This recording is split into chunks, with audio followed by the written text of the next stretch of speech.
So what happened in this episode? We find out that Buffy is dreaming about Angel. She can't seem to get her mind off him. She's really, really into him. Willow is encouraging that. Willow apparently thinks they are a good couple, or would be a good couple. Xander is apparently over on Pada now and back onto Buffy. Angel is having a little trouble doing, it seems like he feels like it's wrong for him to date Buffy. But he also seems jealous of Xander, and he eventually comes around and sort of asks Buffy out for coffee. Cordelia's dating, or was dating for like the duration of this episode, apparently, Richard Anderson. So I guess Cordelia dates a lot, because last episode she was dating Devin. Now she's dating Richard Anderson, and that's over. And Jonathan, I guess. I don't know. So Cordelia apparently got her driver's license. We saw her taking driver's ed in the third episode of the first season, and we also saw her driving in Prophecy Girl. But she's got her license, but she's apparently an awful driver. Buffy lies to Giles in this episode. What? And Willow's mad at her for lying to Giles. Willow appears to be against casual drinking and, or drinking anyway, and casual sex.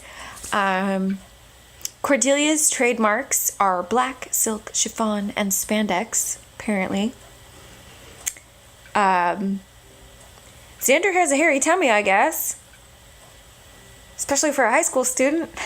But we all know that Nicholas Brendan was not, 17 when he filmed this.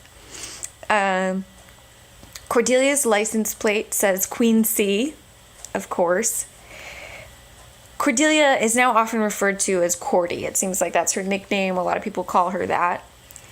And Cordelia is now vowing that young men are the only way to go. So maybe she'll date in her age bracket for a second.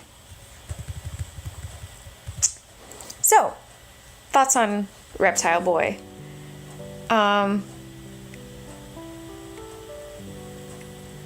Cordelia seems to be getting friendlier toward the gang again, more, well, maybe not Buffy. Although, anyway. And Angel. Xander seems to be being a little nicer to Cordelia. He used to just sort of want to avoid her at all costs. And when Cordelia insults him in this episode, he just walks away instead of, being Xander and saying something back. So, older guys.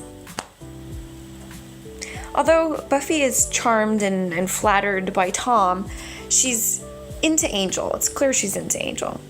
So she initially turns Tom down when he asks her out, or when he invites her to their frat party.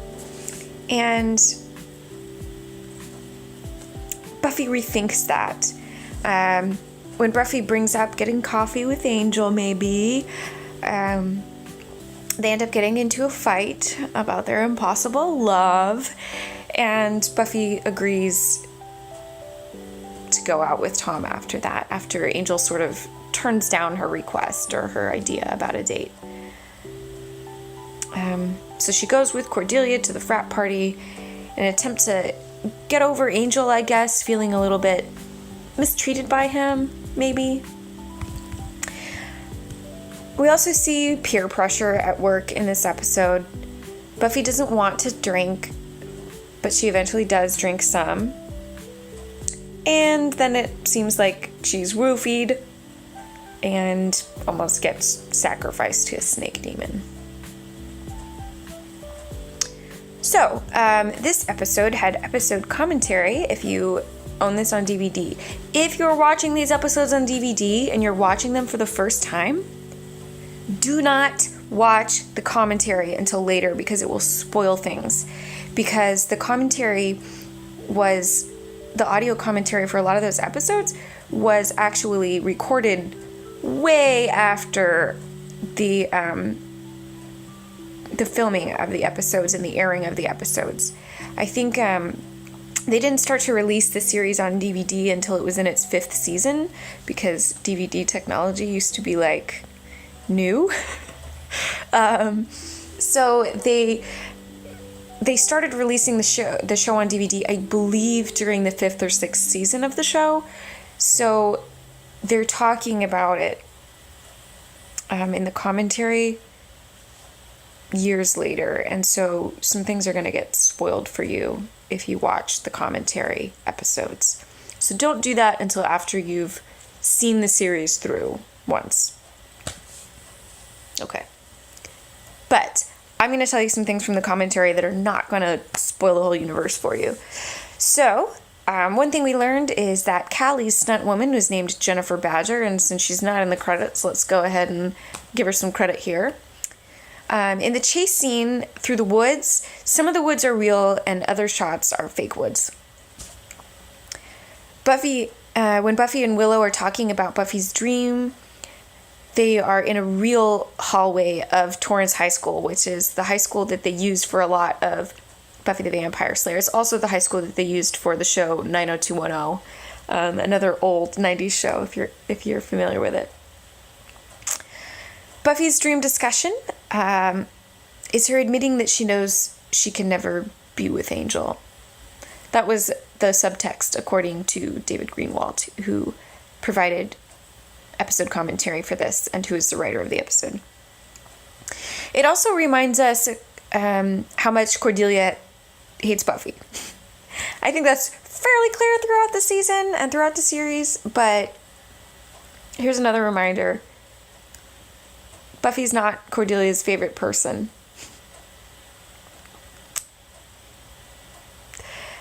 The library set was designed by Steve Harvey and built by Carrie Meyer.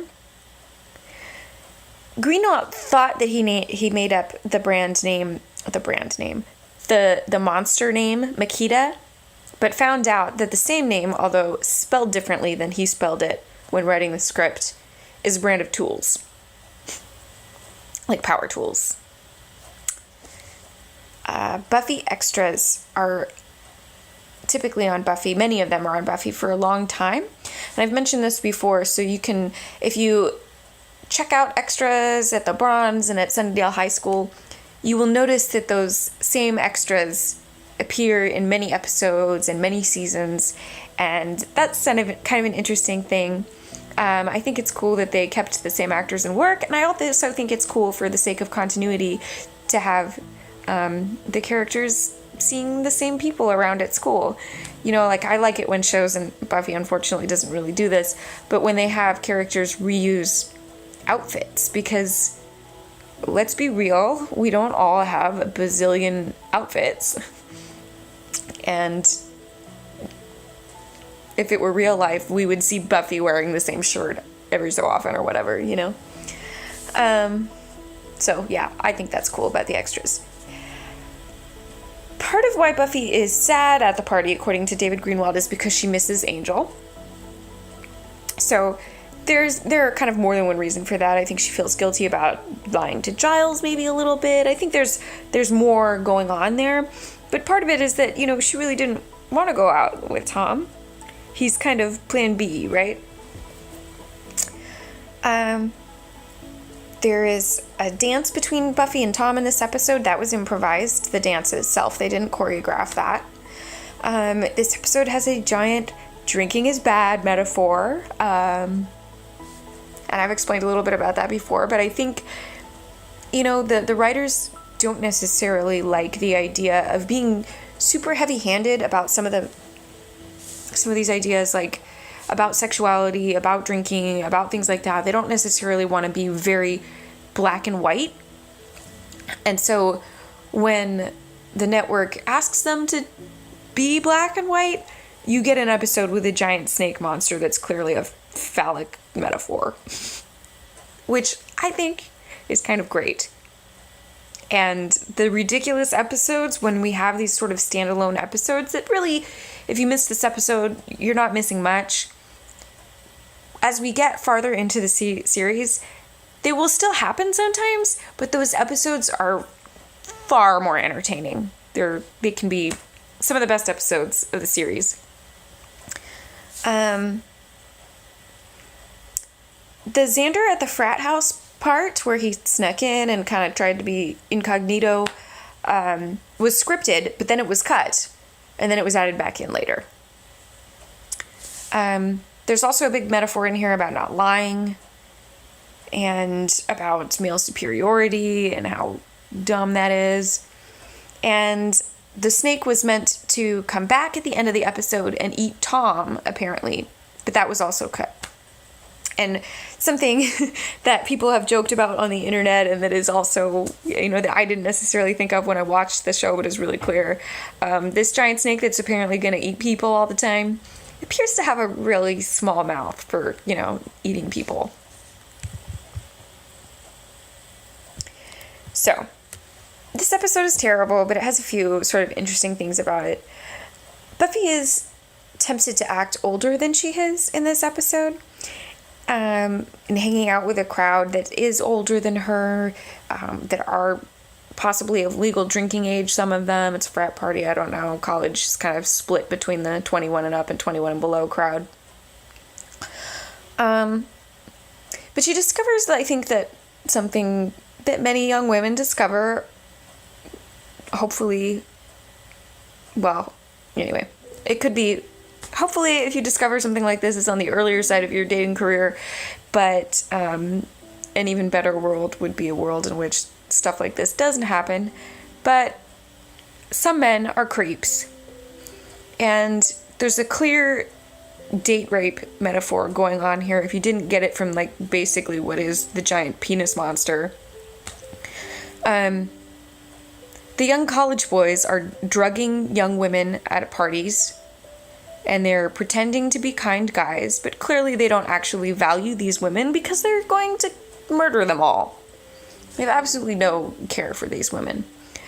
They're entitled rich kids who think they deserve everything in the world without having to earn any of it, right? They don't want to go out and get a good job and work hard and, work their way up some kind of corporate ladder or something in order to make money and be famous. They want to sacrifice young women to a giant snake. Because that seems easier. So, while the episode doesn't deal with date rape in a literal way, the girls who are already illegal to be coupling with these boys by virtue of their age. Buffy and Cordelia are both minors, and it appears that these college boys are adults. They are drugged and attacked by a giant penis monster, so I think it's fairly clear that that's a date rape metaphor. It's pretty thin, and I think that what happens to these boys afterward is where the message is, clearly not okay. These boys are jerks, and we should never ever date anybody remotely like them. Or be anyone remotely like them, God forbid. Do you think, though, apart from, what if these boys were actually just nice college boys? Do you think it's okay for girls in high school to date guys in college, or vice versa? Do you think it's okay for boys in high school to date girls in college? Do you think it's okay for gender non-conforming people to date aliens in college? Who do you think... I'm not trying to say that gender non-conforming. I'm not trying to equate that. I'm sorry. I was trying to find another way to describe someone's gender identity, and I couldn't think of one. But do you think it's okay for people in high school to date people in college?